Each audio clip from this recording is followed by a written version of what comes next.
You're having a completely normal day. Nothing serious happened. No big fight, no major problem, no obvious reason to feel anything other than fine.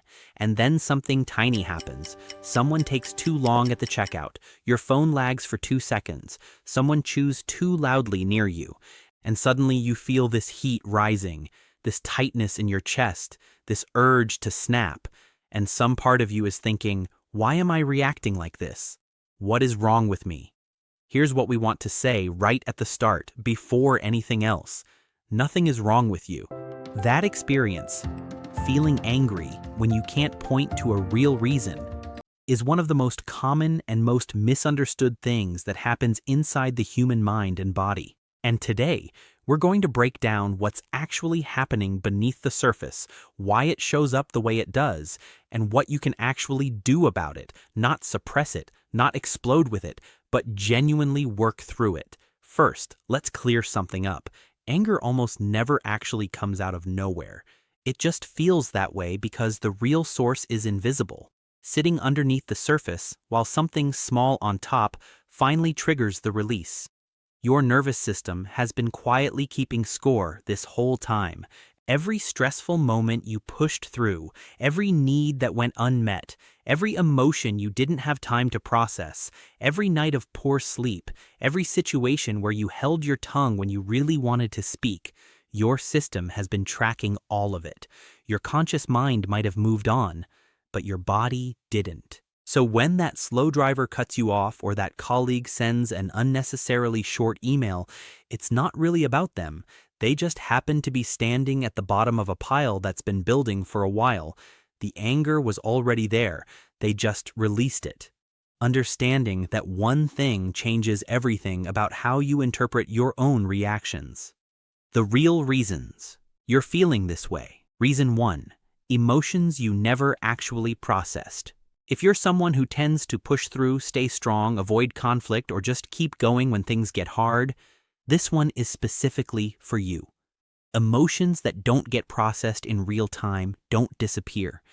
They don't quietly resolve themselves while you're busy being productive. They accumulate, layer by layer, quietly in the background of your nervous system. And then one day, something completely minor happens, genuinely minor, the kind of thing you'd normally barely register. And the reaction that comes out is wildly disproportionate. You know it's disproportionate. That almost makes it worse.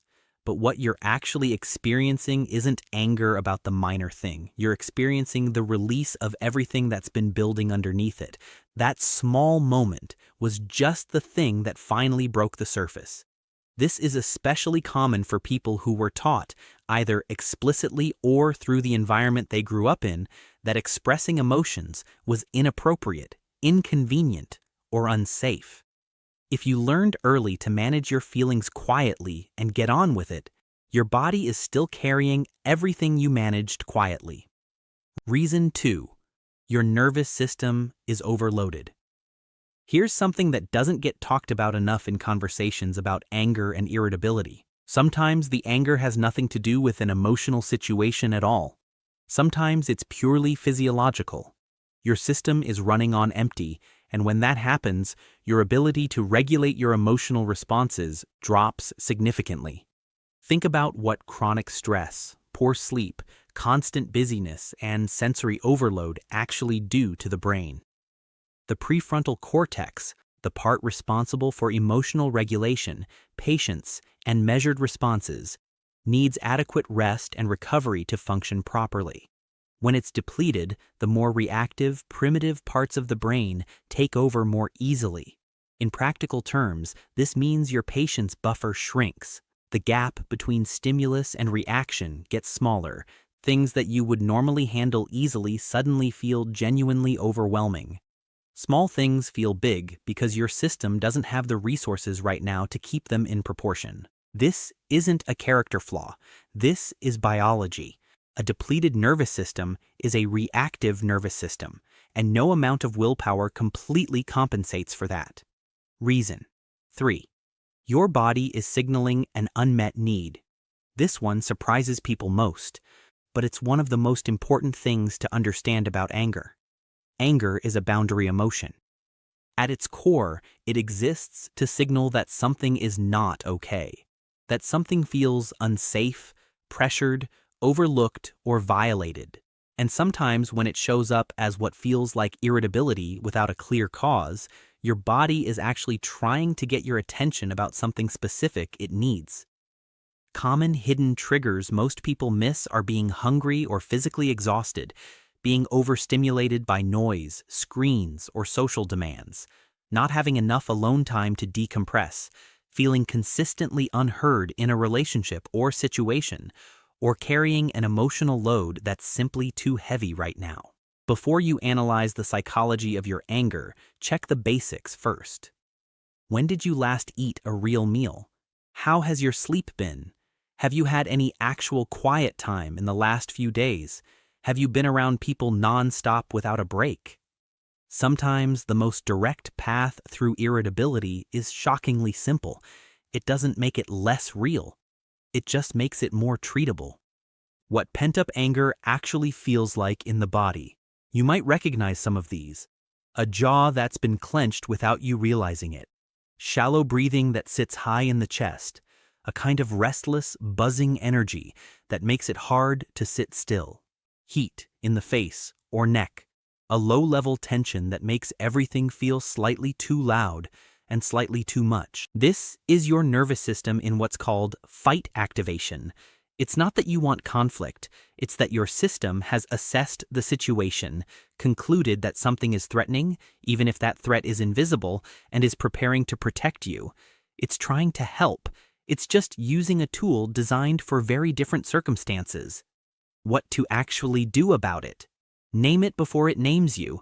The moment you notice the irritability starting to rise, just say it internally. I'm feeling really activated right now. That's it.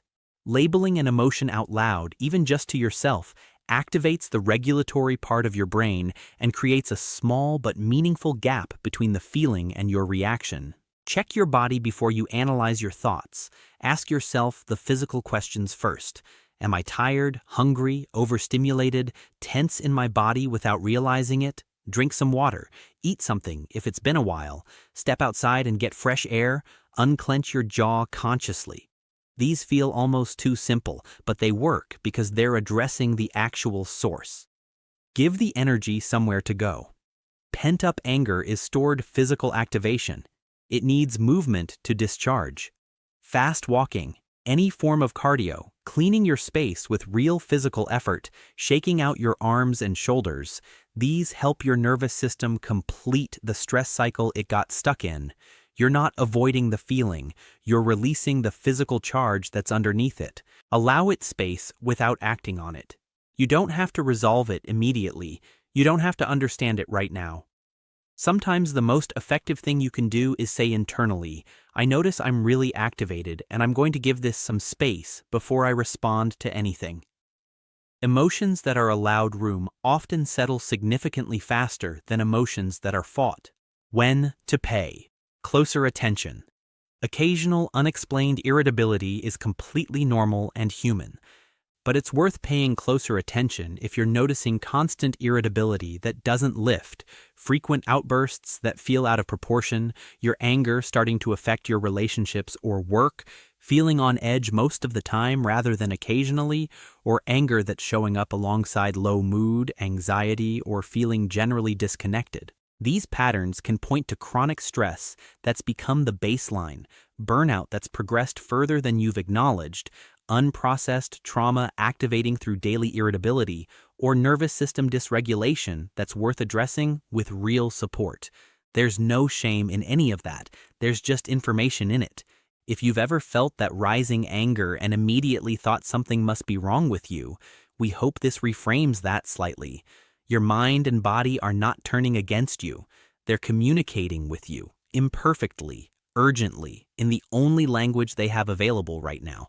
The goal isn't to be a person who never gets angry. The goal is to be a person who understands what their anger is actually saying and knows how to respond to it wisely.